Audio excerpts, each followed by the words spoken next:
মানুষ মরে যায় কিন্তু তার কর্ম বা কৃতি অমর হয়ে থাকে পৃথিবীর ইতিহাসে বইয়ের পাতায়।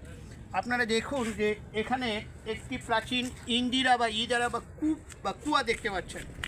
এই কুয়াটি রংপুর জেলার গঙ্গাচড়া উপজেলার মহিপুর নামক এলাকায় অবস্থিত এবং এই ইন্দিরার সঙ্গে ইতিহাস প্রসিদ্ধ এবং ইতিহাস সমৃদ্ধ একটি ঘটনা আছে। সে ঘটনাটি হচ্ছে যে আমি আমার পূর্বের পর্বে মহিপুর জমিদার বাড়ি এবং জমিদারগণকে নিয়ে সংক্ষিপ্ত আকারে আলোচনা করেছি।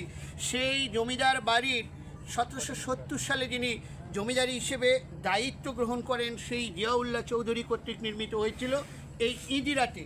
আমি পূর্বেই বলেছি যে জিয়াউল্লাহ চৌধুরী ছিলেন অত্যন্ত প্রজাহিতৈষী এবং মহানুভব একজন জমিদার।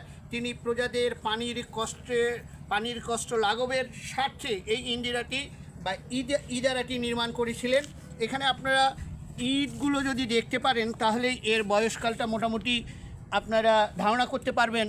জিয়াউল্লাহ চৌধুরী মারা গিয়েছিলেন 1883 সালে, তাহলে আমরা স্বাভাবিকভাবে ধরে নিতে পারি যে 1883 সালের পূর্বে এই ইন্দিরা বা ইদারাটি নির্মিত হয়েছিল।